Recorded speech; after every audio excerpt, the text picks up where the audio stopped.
He's done your job. Thank you, Robin. Thank you for inviting me. Thank you to the entire team of Times of India for having us here on this very, very important topic. But before I begin, I'd like to start with a video that I want to play for you. This is the video where Hyderabad was recently recognized as the world's green city in Seoul. Just wanted to play that video for you and then we take it from there.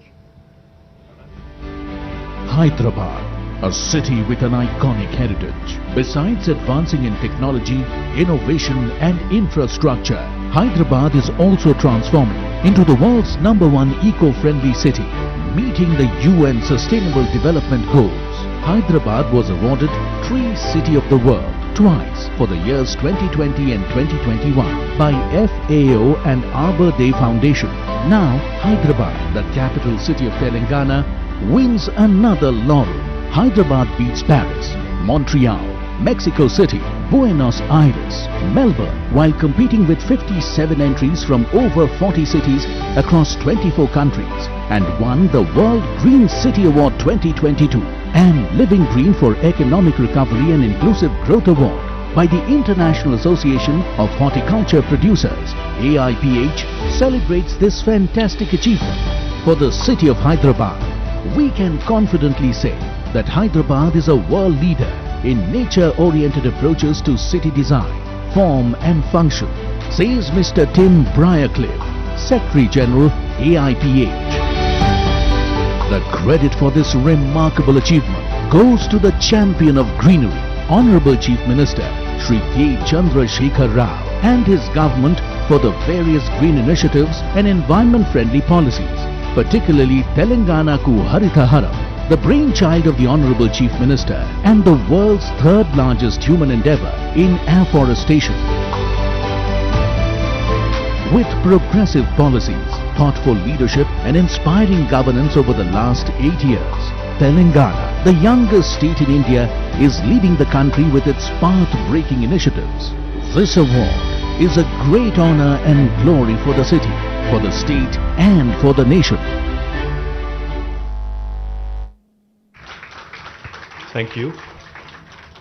Like I said, I'm very glad to be a part of this Replanet initiative of the Times of India with very specific focus on water and the importance of circular economy.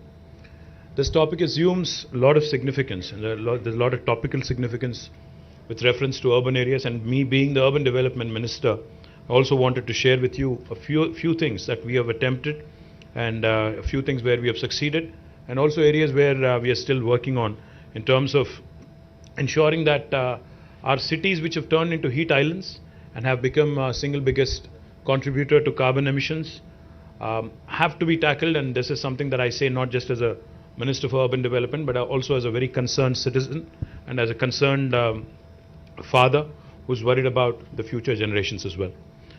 As we all understand, as we all know, cities across the world, not just in India, have become the economic engines, propelling our growth stories across the universe, across the planet.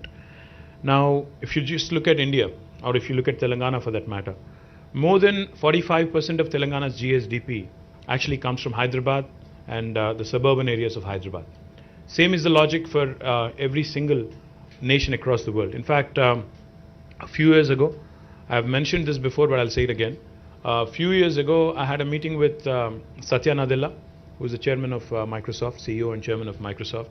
So when I was sharing with him that Telangana is a very urban state and a large chunk of our revenue actually comes from urban pockets, Satya shared something very insightful and interesting. He said, even though Microsoft actually exists in nearly 180 countries in terms of presence, 70% of Microsoft's revenue also comes from 80 cities across the world. So cities have become magnets for investment. Cities have become magnets for migration, urbanization, primarily because, people migrate to cities in search of better livelihood opportunities, better education facilities, better healthcare facilities. In general, better living standards is what they come in anticipation of. As a result, what we are witnessing today is, Mr. Nitin Gadkari, Honorable Minister, Union Minister, keeps referring to this, and let me paraphrase him a bit. Mr. Gadkari keeps telling us whenever we meet him that whatever urbanization has happened over the last 5,000 years is likely to happen over the next 50 years. The same quantum of urbanization that has happened in the last 5,000 years will be happening again, will be repeating itself over the course of next 50 years. So that kind of points you to the enormity of the challenge at hand for all of us. The importance of urban areas, of course, cannot be overruled. It can be gauged from the fact that while urban areas in terms of geographical expanse constitute for 5%, but they contribute to 46% of the population in Telangana and to about 2/3 of the GSDP of the state. To put it in numbers, let me put it this way. If you look at Telangana as a state, our geographical area that the state currently kind of covers or extends to is about 1,12,000 square kilometers, out of which Hyderabad alone is 675 square kilometers. But if you look at other urban pockets also in the entire state of Telangana, it would not be more than 2,000 square kilometers. So what are we talking about here? 1,12,000 square kilometers versus 2,000 square kilometers. But if you look at the population, 46.8% of the population is in this 2,000 square kilometers, whereas the remaining population is in the rest of 1,10,000 square kilometers. So that kind of goes to show you why the urban infrastructure keeps crumbling. Because, the density of population, the paucity of space, that presents a huge challenge to the entire urban development department that I head. As I just pointed out, the socio-economic outlook of Telangana 2022 actually shows that Telangana's urban population is 46.8 compared to the national average of 31.16. That makes us one of the most urbanized states in the country. I think we are the third most urban state after Tamil Nadu, which is at 48.45, and Kerala at 47.23, and right after us is Maharashtra at 45.23. So that makes Telangana one of the most urbanized states in the entire country. And we are also one of the fastest growing urban economies in the country. When the state of Telangana was formed in 2014, we had 68 ULBs, the urban local bodies. But now the number has been increased to 142. That includes Hyderabad as well. Hyderabad, while we have still many challenges and many issues to tackle, I'm happy to share with you that over the last 5 years, and more particularly from the period 2015 until 2020, Hyderabad has been rated consistently by Mercer as the best city in India on the quality of living index. And I'm very, very proud of the fact that this has come even despite all the challenges after the new state was formed, the transition, etc., etc. But our goal is not just to be the best in India. Our ambition is larger. We are audacious in terms of vision, because our Honorable Chief Minister will not rest on laurels. He's not somebody who's content being known as the best in India. He's given us a task. He's asked us to be one among the best cities, best top 25 cities in the world in terms of livability index. And that's a humongous task, because if you look at the global rankings, while Hyderabad is number 1 in India in terms of livability, on the world index we are still 140. So that gives us another huge task in terms of moving up that ladder, because it's a huge task. So what are we doing? What are we trying to do to ensure that we live up to that vision? What are we trying to do to ensure that Hyderabad actually becomes a sustainable city in terms of all the methods, practices that we follow? One of the things I will talk about today, which I'm very proud of, our Metro Water Supply and Sewerage Board's MD is here, Dana Kishore. Let me also tell you something that I'm truly proud of. Hyderabad will become the first city in India come March, April next year, which would be treating every single drop of sewerage. We have undertaken a humongous task, are setting up nearly 31 sewerage treatment plants with a capacity of 1,259 MLD of sewerage waste, costing us about 3,866 crore. And once completed at a secondary level, this treatment would be of secondary level and backed by legislation. This will make Hyderabad, among all Indian cities, the first city to have achieved 100% treatment of sewerage, which I'm very proud of. And I do believe This will set a new benchmark for the rest of India. Now, how do we plan to reuse this water, treated water? We plan to reuse in construction, because construction is happening very, very aggressively across the city and also neighboring areas. We plan to mandate utilization of treated water by all the builders and construction companies, and we also will be using it for landscaping activities and horticulture activities. We could potentially also, in fact, use this water, treated water, to cool the furnaces in thermal plants and to do a number of other things as well. The second important intervention that I would like to talk about is effective management of surplus runoff water, especially during floods in Hyderabad. You know, a lot of people complain, a lot of people talk about how cities in India, cities across the world are not equipped, fully to handle flood-like situations. Robin talked about climate change.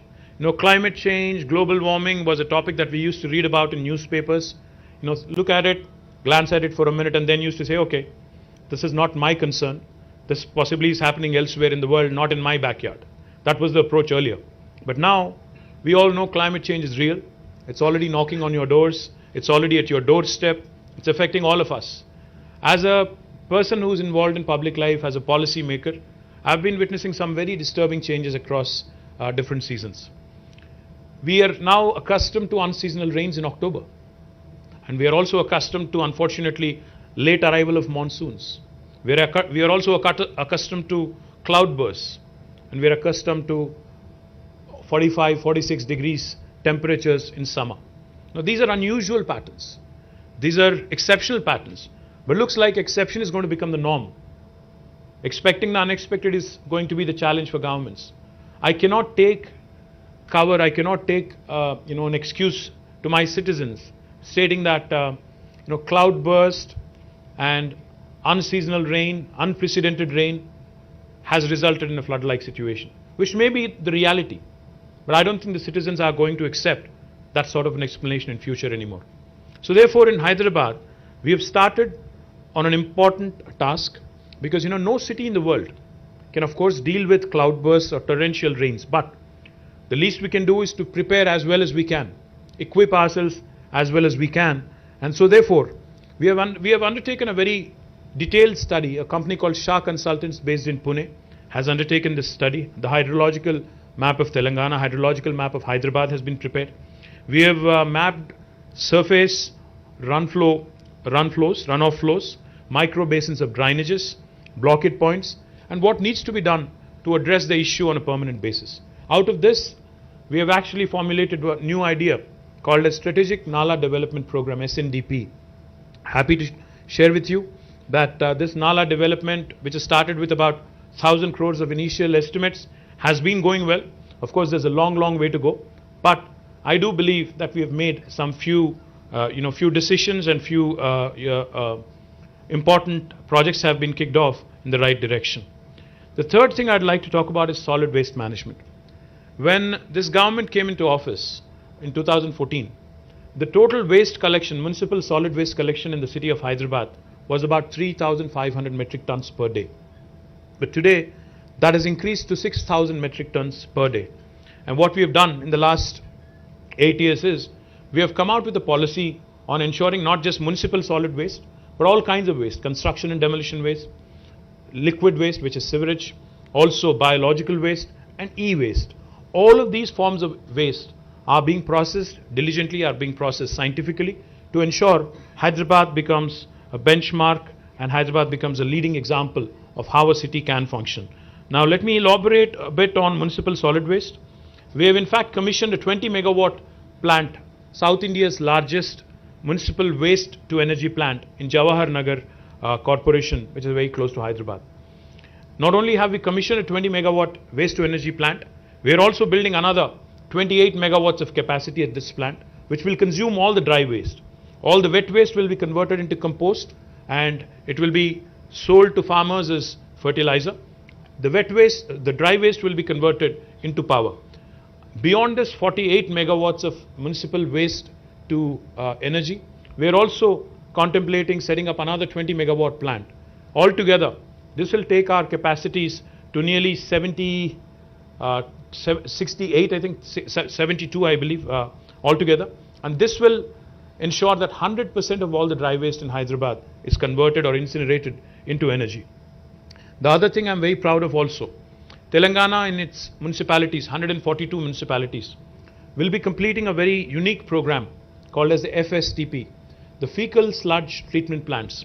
Human waste that's excreted is also now being processed, is also now being handled in a scientific fashion, and we are ensuring that on a modular basis, all municipalities by the end of next fiscal will be having a fecal sludge treatment plant. We've already completed this in 68 municipalities. We're also trying to cover the remaining by the end of this fiscal. Let me also quickly talk about some heritage restoration that we're very, very proud of, in Hyderabad. Recently as yesterday, I think it was, you may have seen a clipping in Times of India as well. In fact, I thank the entire team of Times of India for running a brilliant piece on heritage conservation and what needs to be done by the state, by the people, by the citizens, etc. I'm very proud that two of very important monuments, the step wells in Kuli Qutub Shah tombs have been recognized by UNESCO, and so has the Domakonda Fort in Kamareddy district. Both of these have been recognized by UNESCO as World Heritage Monuments, but our ambition is larger. We want Hyderabad to be recognized as a World Heritage City, and we are working diligently towards it. Let me talk a bit about restoration of heritage structures that we have done as have been involved in as a government. One of the things I'm very proud about is the restoration of Mozamzahi Market, which has once again regained its lost glory. Because I remember as a kid, as a student, I used to frequent the Mozamzahi Market. It is famous for its market, and also I don't know how many of you have had famous ice cream there. It is truly famous. You should try it if you haven't.